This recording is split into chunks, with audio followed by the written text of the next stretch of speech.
Girls का section भी बढ़ेगा और नया स्कूल भी बनेगा। मुझ पे तो भरोसा है ना? Yes ma'am. गुड। जो जड़ है इन जुल्म की इब्तिदाई का, क्यों करते नहीं कमरों में बंद उन्हें, सब जानते मैं किन से मुखातिब यहाँ। फिल्म बकरी में जब आपको मरकजी किरदार ऑफर हुआ तो आपने क्या देखकर इसकी हामी भरी? ये जो कैरेक्टर था और जो स्क्रिप्ट था वो कुछ अलग ही था। इट वॉज नथिंग लाइक जो पहले कभी पढ़ा हो या सुना हो या देखा हो। एंड आई थिंक इसमें इतना मार्जिन था कि मैं कहाँ से शुरू होती हूँ और कहाँ तक जाता है वो दिखाने का मेरे पास बहुत मार्जिन था। I think that was the main reason. And then everything the script said, वो सारी बातें कितनी दफ़ा मैंने सोचा कि काश मैं ये कह पाऊँ लोगों से, और काश ऐसा कोई स्क्रिप्ट हो जो इतना जिगरे वाला हो कि बस और वो हो गया और वो आया मेरे पास स्क्रिप्ट। हमारी यहाँ विमेन ओरिएंटेड फिल्में वैसे ही कम बनती हैं। एक ऐसी ही फिल्म में आपको मेन रोल मिला, आपने उसमें काम किया, तजुर्बा कैसा रहा? मेरे लिए तो ये बहुत फ़ख्र की बात है कि इतनी कम फीमेल ड्रिवन स्क्रिप्ट्स होते हैं और उनमें भी मुझे कास्ट किया गया। मैंने तो I have given it literally, अपना सब कुछ मैंने इसको दे दिया है।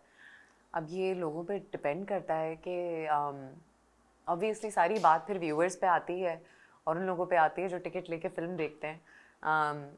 तो वो उन्हीं के ऊपर है कि क्या वो एक फीमेल ड्रिवन स्क्रिप्ट देखना चाहते हैं, क्या वो एक औरत की कहानी देखना चाहते हैं। आई एम श्योर कि हमारे यहाँ आदमियों से ज़्यादा औरतें हैं, तो क्यों नहीं देखना चाहेंगी वो औरतों की कहानी? बिल्कुल देखना चाहेंगी। फिल्म में आपने किरदार तो एक ही निभाया है लेकिन उसके मुख्तलिफ शेड्स हैं। आपको खुद कौन सा शेड सबसे ज़्यादा पसंद आया? है कहानी नूर की, जो कि एक स्कूल टीचर है, जिससे सब रिलेट कर सकते हैं। फिर नूर का एक ऑल्टर ईगो है बकरी, जो बेसिकली वो सब कहता है और करता है जो नूर नहीं कहती और करती। मैंने इन दोनों कैरेक्टर्स को बहुत डिफरेंटली प्ले किया है, ताकि ज़रा ब्लैक एंड वाइट में ये पता चले कि एक औरत जहाँ यहाँ है और यहाँ दिख रही है आपको, लेकिन उसके पीछे बहुत सारी कहानियाँ हैं और बहुत सारे इंसान हैं और बहुत सारी शक्लें हैं। एंड आई बिलीव कि हम सारी ख़वातीन, हमारे सब के अंदर एक बकरी है। आपको लाना है, लेके आना है, हिम्मत लेके आनी है बोलने की। जो आपके चल रहा है यहाँ, जो आप सप्रेस कर रहे हैं, वो बोलना है। And then you become a बकरी। कोई ऐसा वाक़या जो फिल्म की शूटिंग के दौरान पेश आया हो और आपको याद हो? मेरे साथ जो मेरा बेस्ट फ्रेंड बना हुआ था गुलशन गुच्ची, उनको बेसिकली ड्राइविंग नहीं आती और उनकी वो दिखाई थी सुजुकी हाईरूफ। अब वो है स्टिक शिफ्ट, मैनुअल गाड़ी है वो, तो वो बेचारा वो मैनुअल, वो उसको रेगुलर नहीं चलानी आती, आप मैनुअल तो एंड का जो सीक्वेंस है पूरा, बेसिकली वो गाड़ी उसी की दिखाई है उस फिल्म में। और जब भी मैं उस गाड़ी में उसके साथ बैठती थी और उसको गाड़ी चलानी होती थी, मैं यूँ होती थी ना, क्योंकि वो कभी भी एक पॉइंट पे तो बिल्कुल हम रिक्शे में बजते बजते यूँ गए हैं हम, और मैंने कहा एक सेकेंड यहीं रोको, मैं गाड़ी ड्राइव करूँगी, मैं गाड़ी ड्राइव करूँगी, उतरो। नहीं, ये गाड़ी ठीक नहीं है। मैंने कहा गाड़ी बिल्कुल ठीक है गुच्ची, तुझे नहीं आता, हाँ उतर, तुम उतरो। It was hilarious. And at one point I think हम लोग क्लाइमैक्स शूट कर रहे थे, एंड वो बेचारा इतना, he was so consumed by the lines and the driving and all of that कि वो मुझे देखते देखते उसने लाइन बोली, मैंने लाइन बोली, और इतने में धड़ाम करके आवाज़ आई है और हम सब ना बिल्कुल यूँ हो गई, क्या हुआ है? मैं तो बिल्कुल यूँ हुई ना कि हम कहीं लग गए हैं।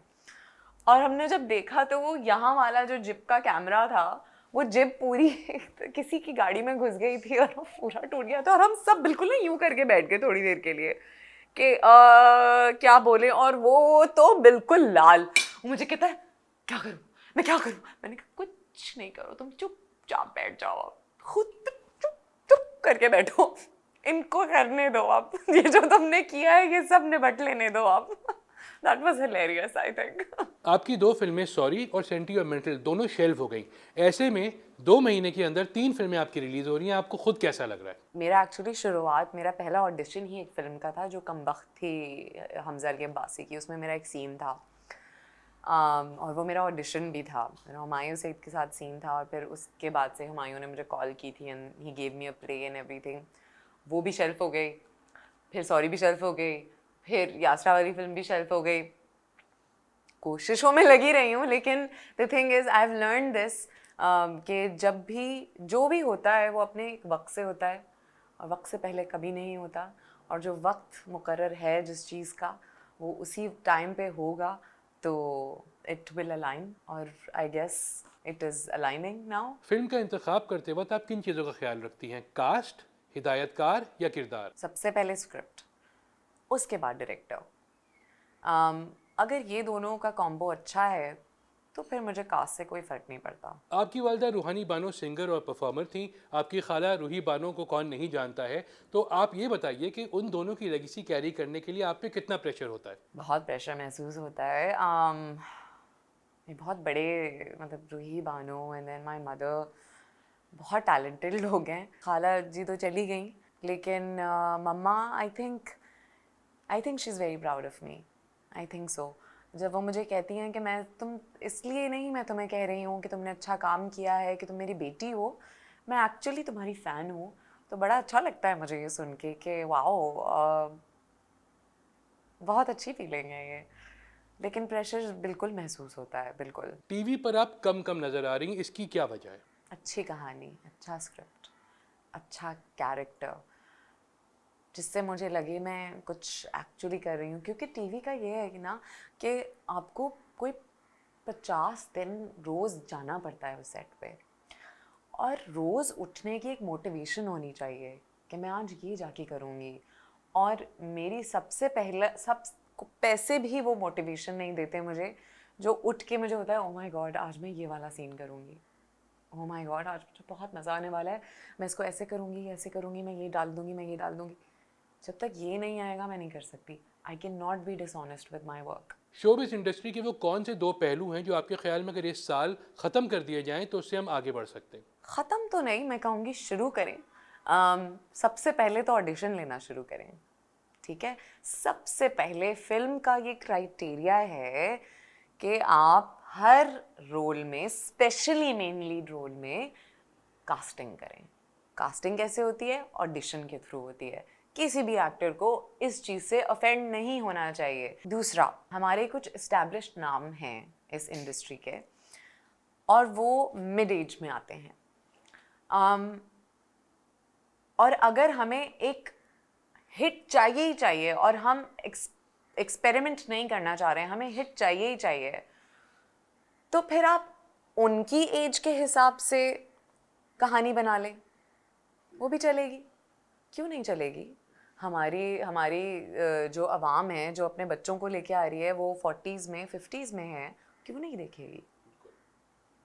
It's so easy, it's so simple. क्या हमारे यहाँ आर्टिस्ट की प्रोफेशनल और पर्सनल लाइफ को अलग अलग समझा नहीं जाता? नहीं, लेकिन ऐसा सिर्फ हमारे यहाँ नहीं है, ऐसा आई थिंक पूरी दुनिया में ही है. We also get carried away. अगर हम अपने सोशल मीडिया पे कुछ शेयर कर रहे हैं तो फिर तो मतलब आवाम का हक बनता है ना. आपने शेयर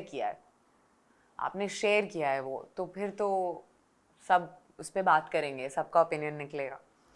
अगर आपने कुछ शेयर नहीं किया है, देन आई थिंक यहाँ पे हमारे इर्द गिर्द के जो जर्नलिस्ट्स हैं और जो न्यूज़ बेसिकली आगे करते हैं, उनको थोड़ा सा सोचना चाहिए या उनको थोड़ा सा करना चाहिए कि अच्छा, what is the right thing to do here? Should I call the actor and ask them and let them know? और या पूछ लें कि क्या चल रहा है, क्या ये बात है, सही है, गलत है? क्योंकि ऐसी बहुत सारी बातें होती हैं जो सही नहीं भी होती हैं और वो भी हो जाती हैं. तो आई थिंक एक एक्टर से अगर हमारा छोटी सी इंडस्ट्री है, हम सब एक दूसरे को जानते हैं, बार बार उन्हीं लोगों में उठना बैठना होता है. आई थिंक हमें एक फैमिली की तरह एक दूसरे को हैंडल करना चाहिए किसी को भी बुरा नहीं बना देना चाहिए, किसी को भी उंगली नहीं उठानी चाहिए। आई थिंक हम लोग एक दूसरे को सपोर्ट करेंगे और एक दूसरे का ख्याल रखेंगे, एक दूसरे की इज़्ज़तों का ख्याल रखेंगे, तो अल्लाह ताला हमारी इज़्ज़त का ख्याल रखेगा।